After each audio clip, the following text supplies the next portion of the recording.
എടാ, ഈ ഗുജറാത്ത് കലാപം തുടങ്ങി വെച്ചത് ഗോദ്രയിലെ തീവണ്ടി വിപത്തിലൂടെയാണെന്ന് ആ കാലഘട്ടത്തെ ഓർമ്മിപ്പിക്കാൻ ഒരു മലയാള സിനിമ തന്നെ വേണ്ടി വന്നില്ലേ?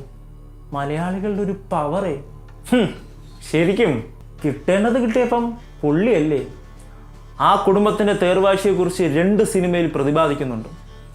രാജപുത്രനും രാജപുത്രിയും സമാശ്രയിക്കുന്നിടത്ത് ഇവിടെ ജനാധിപത്യം ചോദ്യം ചെയ്യുകയാണ്. അവർക്കിപ്പുറം ഒരു ലോകമോ, അവരാൽ തിരഞ്ഞെടുക്കപ്പെടുന്ന വ്യക്തികൾക്ക് മീതെ മറ്റൊരാൾ ഇവിടെ തിരഞ്ഞെടുക്കപ്പെടുന്നില്ല. എന്നിട്ടേ കൊട്ട് ചെണ്ടയ്ക്കും അഭിനന്ദനം മാരാർക്കും. അതിന് നമ്മുടെ പുത്രൻ ജയിച്ചിട്ടുണ്ട്, മറ്റുള്ളവരും കൂടെ ഓടിയെത്തണ്ടേ? സിനിമയിലൊക്കെ ഇതൊക്കെ നടക്കുള്ളൂ, അതെങ്കിലും നടക്കുന്നുണ്ടല്ലോ. നീ ഇപ്പോഴും കാലം പിറകിലോട്ട് പോകുന്നില്ല.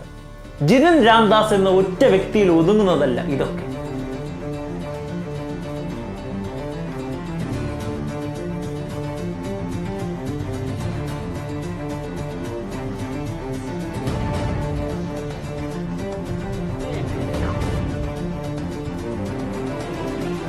ആ കഥാപാത്രം ഒരു മുടിയനായ പുത്രൻ ദില്ലി നിരത്തുകളിൽ ആർത്തുല്ലസിച്ച് ക്യാബിനറ്റ് പദവികൾ ഇല്ലാഞ്ഞിട്ടും അധികാരം കൈയാളിയ, ഇന്ത്യൻ ജനതയോടൊന്നല്ല സ്വന്തം രക്തത്തോട് പോലും സഹതപിക്കാത്ത, ഇന്ത്യൻ പൊളിറ്റിക്സിൽ തന്നെ ആദ്യ വിശപ്പാമ്പായി കണ്ടിരുന്നൊരു വ്യക്തി. ആരുടെ അത്? സിനിമയിൽ ജിതിൻ എങ്ങനെയാണ് മരിക്കുന്നത്?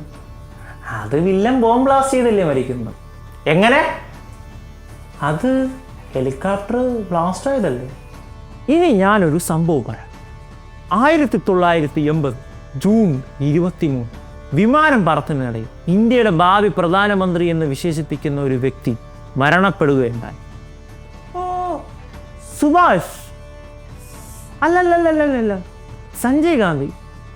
പക്ഷേ എന്തു പക്ഷേ? നീ സഞ്ജയ് ഗാന്ധിയുടെ ലുക്കും യൂസിഫറിൽ ജിതിൻ രാഷ്ട്രീയ വേഷത്തിൽ വന്ന ലുക്കും ശ്രദ്ധിച്ചിരുന്നു.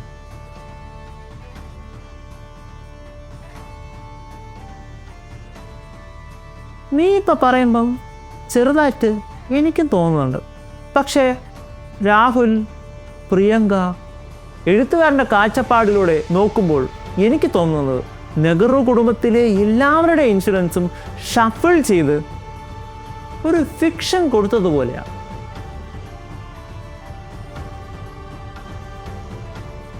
പക്ഷേ സിനിമ സെൻസർ ചെയ്തത് ശരിയായില്ല. നീ കിസ കുർസിക്ക എന്ന സിനിമ കണ്ടിട്ടുണ്ട്?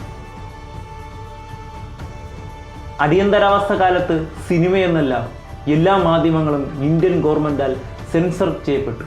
കിസ കുർസിക്ക എന്ന സിനിമയുടെ 51 സീനുകളാണ് വെട്ടിമുറിക്കപ്പെട്ടത്. എന്നിട്ടും തീരാത്ത പക അവസാനിച്ചതോ ആ സിനിമയുടെ ഒറിജിനൽ ഫിലിം മൊത്തവും സഞ്ജയ് ഗാന്ധിയുടെ സ്വന്തം നാരിരി ഫാക്ടറിയിൽ കൊണ്ട് കത്തിച്ചപ്പോഴാണ്. പക്ഷേ ശ്രദ്ധിക്കേണ്ട കാര്യമുണ്ട്, ഈ സിനിമ സംവിധാനം ചെയ്തത് പ്രതിപക്ഷ അംഗമല്ല, അവരുടെ പാർട്ടിയിലെ തന്നെ ഒരാളായിരുന്നു. പണ്ട് നാം ഒന്ന് നമുക്ക് രണ്ടെന്ന് കേട്ടിട്ടുണ്ടോ? ആശാൻ അതിനുവേണ്ടി വന്ധീകരണം കർക്കശമായി നടപ്പിലാക്കിയ രീതി അറിയാമോ?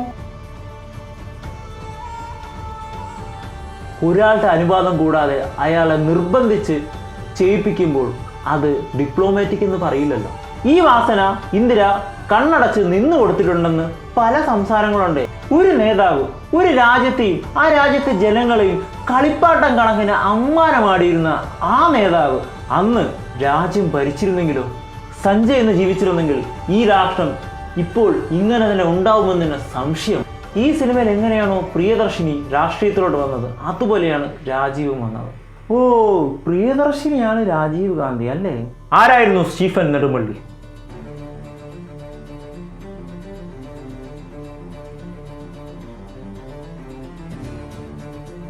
നെഹ്റു കുടുംബത്തിലാണെങ്കിൽ പോലും ആരും അംഗീകരിക്കാത്ത ഒരാൾ. ഫിറോസ് ഗാന്ധി, PKR, ജനങ്ങളോടുള്ള കരുതലും സ്നേഹവും എതിർക്കുന്നവരെ പോലും കൂടെ നിർത്താൻ കഴിയുന്ന കഴിവ്. നെഹ്റു. അവർ മാത്രമല്ല, സിനിമയിലെ ഓരോ കഥാപാത്രങ്ങളും ജീവിച്ചിരുന്നവരുമായി സാമ്യമുണ്ട്. ശരിയാണ്, ഊഴ്ന്നിറങ്ങുമ്പോൾ അവരിലേക്ക് അടുക്കുന്നുണ്ട്. 70കളിലെയും 80കളിലെയും IUFും അഖണ്ഡ ശക്തി മോർച്ചയും തമ്മിലുള്ള ബന്ധം കൂടി കണക്ട് ചെയ്താൽ ചിത്രത്തിൽ ഒരു വലതുപക്ഷ രാഷ്ട്രീയമായിട്ടുള്ള കൈകോർക്കൽ ആ രീതിയിലും നമുക്ക് അനുമാനിക്കാൻ കഴിയുന്നുണ്ട്. അപ്പോൾ രാഷ്ട്രീയത്തിൽ ശത്രുക്കൾ ഇല്ലെന്ന് പറയുന്നത് ശരിയാവാം. അത് നമുക്ക് എങ്ങനെ പറയാൻ പറ്റും? ഏത് തലമുറയാണ് അവരുടെ മാത്രമായി ഈ കാണുന്നതെല്ലാം എന്ന് കരുതുക? ജനപക്ഷ നേതാവ് എന്നേ ഉള്ളൂ. അവർക്ക് എവിടെയും തുടർച്ചയുണ്ടാകും. ജനാധിപത്യം ഒരിക്കലും ഒരു കോമാളിയല്ല. അവരുടെ തിരഞ്ഞെടുപ്പ് പരിഹസിക്കാതിരിക്കുക, ചോദ്യം ചെയ്യാതിരിക്കുക, മര്യാദ പാലിക്കുക, അവരോട് അടുക്കുക. കാരണം ഈ വ്യവസ്ഥയിൽ ജനമാണ് രാജാവ്. അത് ഞാനും നീയുമാണ്, നമ്മളാണ്.